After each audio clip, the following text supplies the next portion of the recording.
안녕하세요. 황상민의 심리상담소 시작하겠습니다. 조국, 트럼프 이런 거 다뤄야 청취자가 느는군요 이러는데, 네, 어쨌든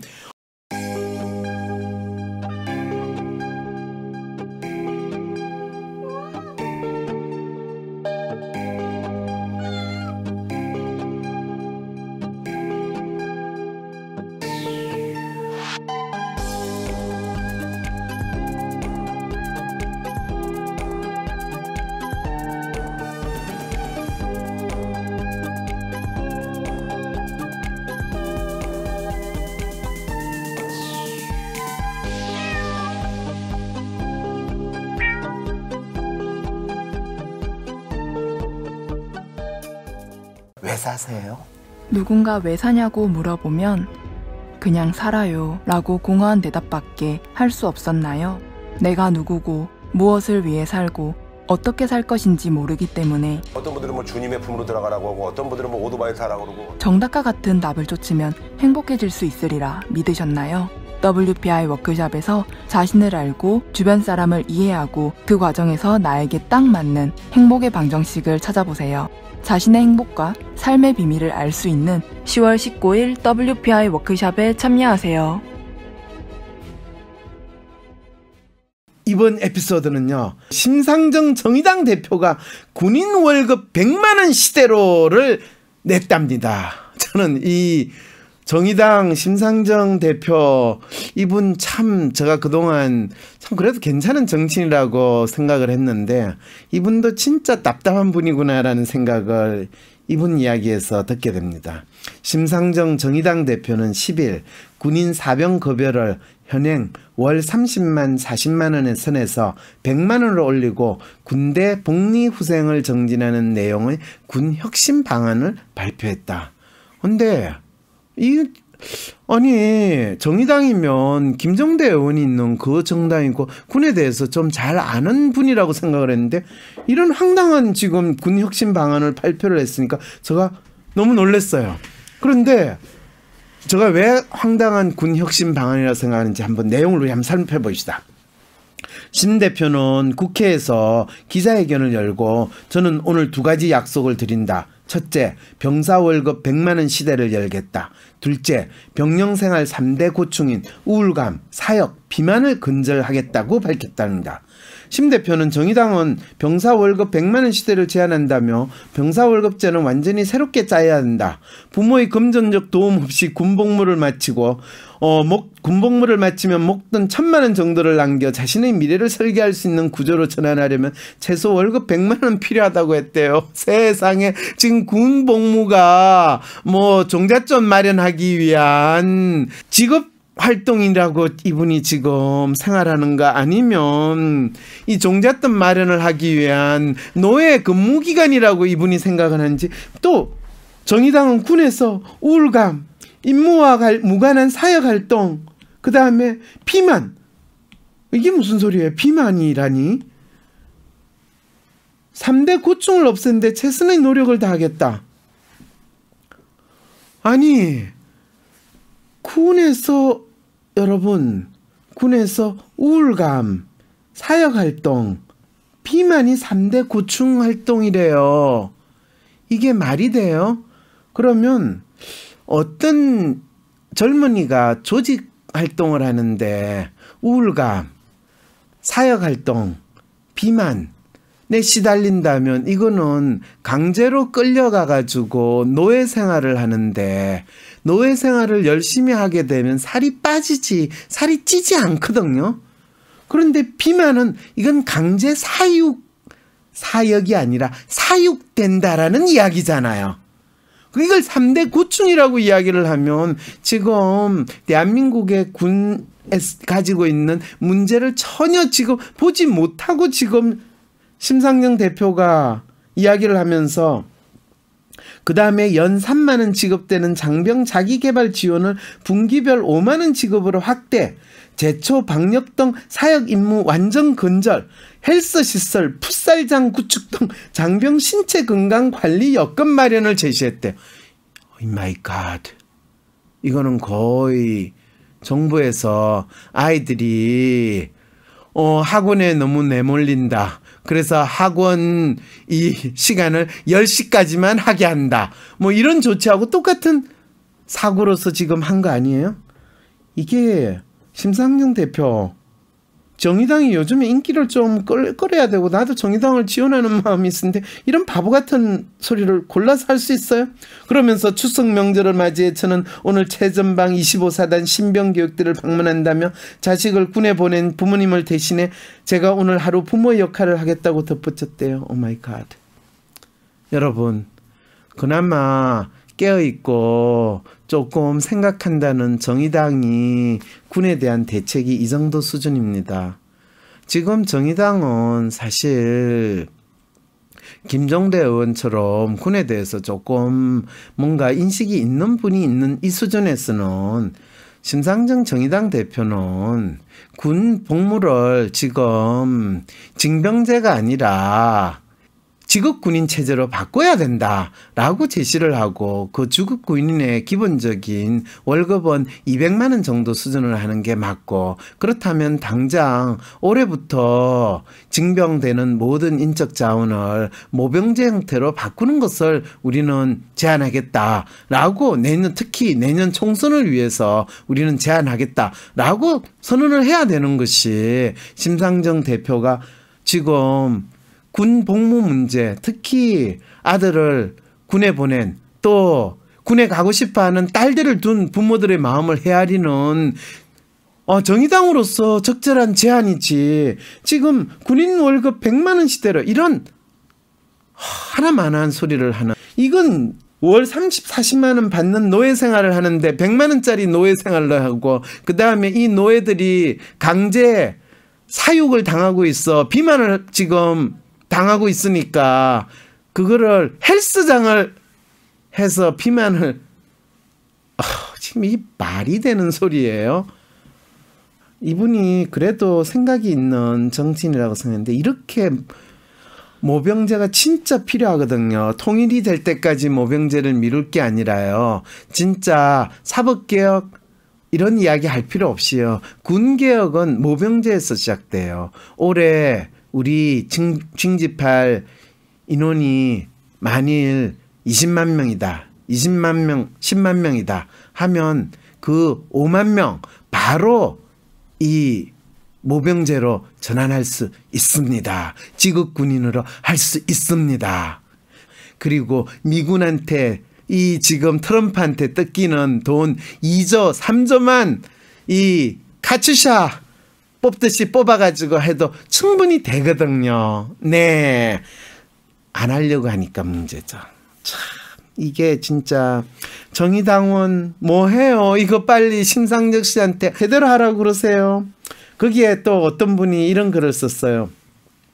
이봉수의 참이라는 글로 하면서 서울법대공화국의 파탄 이러는데 서울법대공화국이 파탄이 된 게 아니라요. 대한민국에서 똑똑하고 정치하시는 분들이요. 다 겉으로는 나라를 위해서 국민을 위해서 정치한다고 하면서 결국은 지 잘나서 진짜 무엇이 필요한 건가? 이 나라에서, 이 사회에서 우리가 직면한 문제가 무엇인가? 그거를 해결하려고 하지 않고 지 목소리 한번 내고 지 폼 잡으려고 하는 이런 심상정 씨 같은, 이런 심상정 씨는 그래도 대한민국 국회의원 중에서 훌륭하고 똑똑하기로는 5손가락에 들어가는 분이라고요. 그런데도 이분마저도 이런 헛발짓을 하는 이 나라, 그게 법대공화국 때문이라고 주장하시는 분 글이 있어서 법무장관 후보를 둘러싼 정치 드라마는 그가 장관에 임명돼 일막이 끝난 것 같지만 주요 역을 맡았던 인물들은 무대에서 내려갈 생각이 없다. 우와, 이게 멋있지 않아요? 가장 큰 공통분모는 서울법대 출신이라는 점이다. 국회 청문위원 18명 중 여상규 위원장을 포함한 7명이 서울법대 출신이다. 7명밖에 없어요. 나는 거의 대부분 다 서울법대 출신인지 아니었군요. 조국 후보도 그렇고 나경원 원내대표와 함께 후보 사퇴를 요구한 원희룡 제주지사는 법대 동기다. 윤석열 검찰총장도 동문이다. 이때만 신기하게도 서울대 안에서 동문을 또 따지는 인간들이래요. 범위를 넓혀보면 국정농단이나 사법농단 혐의로 수감되거나 재판 중인 자 중에도 김기춘, 우병우, 양성태 등 서울 법대 출신이 너무 많다. 노무현 전 대통령에게 수모를 주려고 기획한 논두렁시계로 거명되는 이인규 중수부장도 동문이다. 법대 동문이에요. 조국 후보 딸이 포르쉐를 탄다고 유언비어를 퍼뜨린 강용석 변호사, 별장 성폭력 의혹을 받는 김학의 전 법무차관, 극우적 언행으로 주목받는 차기환 변호사가 모두 동문이다. 그런데 이분 고래는 서울법대 출신 상당수에게 발견되는 공통점은 무엇인가? 서울법대 출신이라고 이야기합니다. 첫째, 초, 중, 고에서 대부분 1등을 놓친 적이 없을 정도로 머리가 좋고 성취 욕구가 강하다.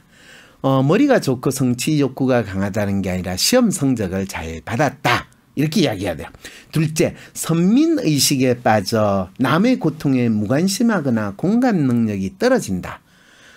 이건 서울법대 동문이 출신이 아니라 대한민국에서 학교 다닐 때 공부를 잘하고 성취 의욕이 높은 사람은 선민의식에 빠졌다. 황상민은 상민의식에 빠져가지고 또 남의 고통에 무관심하거나 공감 능력이 떨어진다. 이거는 서울법대 동문의 공통점이 아니고요. 전 세계에 걸쳐가지고 사회적으로 성공하고 자기가 뭔가 성취했다고 하면 남의 고통에 무관심하거나 공감 능력이 떨어져요. 그래서 그것이 잘 되면 스티브 잡스처럼 아주 놀라운 것을 만들어내기도 한다라는 걸 아셔야 돼요. 셋째, 학교 공부가 다라고 생각한다. 이거는 대한민국에서 선민의식에 빠지거나 성공하고 출세한 사람들이 가지는 생각이에요. 그리고 대한민국에서 성공하고 출세했는데 잘리는 사람들은 학교 공부가 다라는 생각은 안 해요. 바깥으로 열심히 다니면서도 열심히 공부를 해요. 대학 시절 서울법대에 다니는 친구 하숙집을 방문했다가 고시 과목 말고는 책이 전혀 없어 왜 이렇게 책이 없냐라고 물은 적이 있다. 다른 책은 사시의 방해물일 뿐이라는 그의 대답에 재짓지 말아야지 나한테 재판받을까 겁난다라고 대꾸했다. 이분이 그때 대꾸해야 될 거는 그래 네 말이 맞다. 대한민국의 사시는 대한민국의 법관이 되는 시험 자체가 이 고시 과목 말고는 다른 거를 평가하지 않기 때문에 일어나는 제도상의 문제지. 사실은 고시 과목에 법 말고 심리학을 집어넣는다든지 하는 것을 이미 했다면 이런 일이 벌어지지 않죠. 그거는 친구 잘못이 아니에요. 사실 시험 만든 제도가 잘못이에요. 넷째, 학벌 등 기득권을 자식에게 물려주려고 편법도 불사하며 무한 노력을 기울인다. 이거는 서울법대 나온 사람의 공통점이 아니라 대한민국에서 성공하고 또 잘 나가는 사람일수록 전부 다 네가 왜 기업을 일구렸냐 하면 자식에게 물려주려고 네가 왜 의사 됐냐 우리 자식도 의사 되면 좋겠다. 너 왜 교수 됐니? 우리 자식도 교수 되면 좋겠다. 이런 것이 대한민국에 웬만큼 성공하고 잘 사는 분들이 가지는 거의 본능이라기보다는 현실에서 자기가 하고 있는 일이 그나마 가장 좋다라고 믿는 마음에서 나온 거예요. 다섯째, 이들은 대개 검찰주의자다. 판사 출신 나경원조차 조국을 법무장관으로 임명하자 영린을 건드렸다 했다. 영린은 임금의 노여움을 뜻하는데 대통령이 검찰의 영린을 건드렸다 한다. 이거는요. 이분이 조금 검찰 이꼴 국가 권력 이렇게 생각을 하시고 있는 거를 검찰로 잘못 지금 생각하신 거죠. 검찰은 기본적으로 권력의 앞잡이, 멍멍이 역할을 하니까 대한민국에서는 기본적으로 또 서울법대에서 나름대로 더 권력을 향해서 출세를 하려는 분들의 이야기를 하고 있다라고 해야지 그거를 서울법대 동문들의 특성이라고 이야기하는 건 그거는 조금 심했습니다. 그리고 그거는 약간의 왜곡과 과장이라고 이야기를 했죠. 이거를 읽는 독자는 일반화의 오류가 심하다고 지적할 수도 있겠다. 그러나 한 전공, 한 대학 출신이 일국의 정치와 사법체계를 과점하는 것은 심각한 문제다.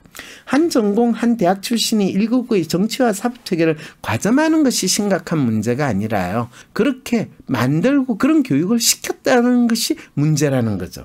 이분이 자기가 가지고 있는 편견과 통념적인 사고를 이렇게 주장을 한다는 게 너무 안타까운 거죠. 틀림없이 이분이 서울법대 또는 서울법대 동문이라는 거에 대해서 엄청난 컴플렉스, 열등감을 느끼면서 사시는 분이다라고 생각할 수밖에 없겠네요. 그러면서도 이분은 다양화를 주장을 하고 있어요. 이분 스스로도 다양화에 대해서 믿지 않을 거면서. 그런데 민주주의 열화민 영국도 명문학교 출신이 요직을 과점하면서 블랙시트 같은 엘리트 정치의 파탄을 겪고 있다. 예전에는 중졸인 켈런과 고중퇴 학력의 메이저 총리도 나왔으나 이젠 이튼과 옥스퍼드 출신인 캐머런, 메이 존슨으로 이어지며 극우 총리까지 등장했다. 불평등에 분노한 노란조끼 시위로 몸살을 앓고 있는 프랑스에서는 엘리트 정치인의 산물인 국립행정학교 에나라고 그러죠. 폐지론이 대두됐는데 제안자가 바로 그 학교를 나온 마크롱 대통령이다. 이분이 노무현 대통령이 있을 때 국립서울대를 없애고 그냥 국립대학으로 전국에 있는 지방 국립대학을 다 통합하자 이렇게 이야기할 때 이분도 그렇게 하지 않았을까 싶은 생각도 드는데, 검찰개혁이 안 되는 것도 검사 등 법조 출신 국회의원이 너무 많기 때문이다. 그들의 저항을 뚫고 이번에는 검찰개혁에 성공할 수 있을까? 이럴 때 이분이 생각하는 검찰개혁은 뭘까요? 네, 그거는 수사권과 기소권을 검찰이 독점하는 것이 아니라 수사권은 경찰에게 넘기고 기소권은 경찰과 검찰 모두 다 가지게 하는 것이 아마 검찰개혁의 에센스가 될 겁니다. 그리고 가능하다면 이 미국적으로 검찰은 아주 일부만 기소를 할 수 있게 하고 대부분의 범죄를 수사하고 기소하는 것은 이 경찰이 맡아서 하고 심지어는 수사 종결권을 경찰에게 주도록 하는 것이 민주주의 사회에서 국가가 운영되는 것으로 맞지 않을까. 진짜 미국의 민주주의를 우리가 열심히 모방해서 따라가야 한다면 그렇게 하는 것이 맞겠죠. 국가 권력의 독점, 그것도 과도하게 중앙정부 대통령으로 권력이 독점되는 걸 막으려면 경찰을 각각의 지방자치단체장 휘하에 두고 국가경찰은 FBI 같은 그런 식으로 따로 만들어서 중요 범죄만 다루게 하고 검찰은 특수한 사건이나 국가경찰과 관련된 그런 일만 관리하도록 하면 아마 이 검찰의 이 독주 또는 검찰이 권력의 앞잡이 노릇을 하는 것도 좀 독립적으로 지낼 수 있지 않을까 싶은데, 뭐 지금 경찰 수사권 주는 것도 이 난리를 치고 있는 마당에 그까지는 너무 심하겠죠? 역설적인 건 엘리트 정치의 파탄을 수습하는 일도 엘리트에게 맡겨져 있다는 사실이다. 이분 스스로가 엘리트주의를 열심히 믿고 계시는 그 상황인 것 같네요. 특정 학과의 특정과를 콕 집어서 사람도 우파 인사들만 잘 고르시네요. 뭐 이런 이야기를 하면서 글 쓰신 분도 일평생 살면서 본인과 가족 중에 험없다고 장담할 수 있으신가요? 이런 또 뜬금없는 댓글까지 제가 읽게 되는 상황이 되네요. 그러다 보면 이분이 글 쓴 거에 대해서 이분이 분명히 검찰이 엄청나게 권력을 휘두르고 또 그것에 대해서 바뀌어야 한다라는 문제의식은 약간 있었으나 진짜 문제의 본질에 대해서 정확히 지적을 하지 못하고 그 문제의 핵심이 서울대 법대 동문에 의해서 일어난다라는 말로 정리를 하려고 했던 것은 이분이 진짜 이야기하는 내용을 돌려버리고 서울대 법대 동문이 되는 것은 대한민국 부모들이 모두 자기 자식에게 바라는 최고의 기대라고, 우리 스스로가 가지고 있는 권력지향적이고 또 권력을 탐하는 속물적 근성을 그대로 잘 나타낸다라는 걸 우리 스스로 인식할 수만 있다면, 내 스스로 얼마나 속물적인 인간으로 권력을 탐하면서 살고 있고 내가 못됐으니까 내 자식을 통해서 그걸 이루어야지 하는 마음을 드러낸다. 그리고 그 권력을 우리 집안을 위해서 또 우리 가족을 위해서 써야지 하는 가장 가족 중심적인 생각에서 나온다라는 것을 우리 모두 부끄럽게 느낄 수 있을 때, 그때 아마 변화가 있을 거지. 저는 대한민국에서 진짜 엘리트의 모습을 우리 정치인에게 확인할 수 있으면 좋겠어요. 후보자 임명을 하면서 대한민국의 엘리트라는 것은 철저하게 가족을 위해서 살아야 되고 가족의 번듯한 자식이 되어야 된다라는 것을 너무나 잘 보여줬고 가슴이 찡하네요. 네, 엘리트 정치의 파탄을 수습하는 것은 우리나라에서 더 이상 엘리트라는 것이 우리 모두가 더 이상 서울대 법대를 엘리트라고 믿는 또 서울대 로스쿨을 졸업한 사람이 이 나라를 통치해야 된다라는 그런 생각에서 자유로울 때 이뤄질 수 있다라는 그 이야기를 하고 싶습니다. 서울대 나오고 서민은 아직 못 봤다고 하는데요. 그러게요. 저 서울대 나왔고 연세대학교 교수생활을 한 10년 정도 했을 때요. 어떤 학생이 그러더라고. 아니 교수님도 기득권이잖아요. 그래서 제가 기가 차. 야, 내가 왜 기득권이냐. 교수님은 집이 있으시잖아요. 그래서 제가 한 말을 잊었어요. 야, 대한민국에서 지가 번듯하게 대학까지 나오고 그 다음에 30대 초반에 교수를 시작해가지고 10년 이상 교수 생활을 했는데 자기 집이 없으면 그게 나라냐? 연세대학교 대학원을 다니는 학생이 내한테 교수님도 기득권이잖아요 라고 이야기할 때 대체 이 사회에서의 기득권의 정체는 뭘까? 그런 질문을 저 스스로 던져보게 됐거든요. 대한민국에서의 엘리트의 정체는 무엇일까요? 남들에게 부러움을 사고 멋있어 보이는 사람이 엘리트라면 그건 엘리트가 아니라 그거는 엘리트 브랜드 복지로 옷을 입은 그 광고에 넣는 사람의 수준밖에 안 된다라는 그 이야기를 하고 싶네요. 부모님이 혹은 내 자식의 행동이 도저히 이해가 되지 않으신가요? 주변 사람들과 소통의 문제를 겪지만 이야기를 해보려 해도 계속 꼬여만 가시나요? 좀 더 나은 삶을 살고 싶지만 별다른 돌파구를 찾지 못하고 계신다고요? WPI 워크샵에서 자신을 알고 주변 사람을 이해하고 삶의 방향성을 확인하여 더 나은 삶을 살아가세요. 상담가로서 커리어도 개발하고 삶의 지혜와 이해를 얻어가실 수 있습니다. 듣기만 했던 WPI에서 벗어나 워크샵을 통해 WPI를 배우고 유용하게 활용해보세요. 10월 19일 WPI 워크샵이 열립니다. 때론 귀여움으로, 때론 멋진 스타일로, 때론 호통으로, 또는 날카로운 통찰로, 때론 허당미까지 당신의 불면을 밝혀줄 황상민의 심리상담소가 훨훨 날아갈 수 있게 작은 약속이 모여 응원해주세요. 후원해주세요. 당신의 후원으로 쑥쑥 크는 황심소. 해피 나눔을 통해 후원 가능합니다.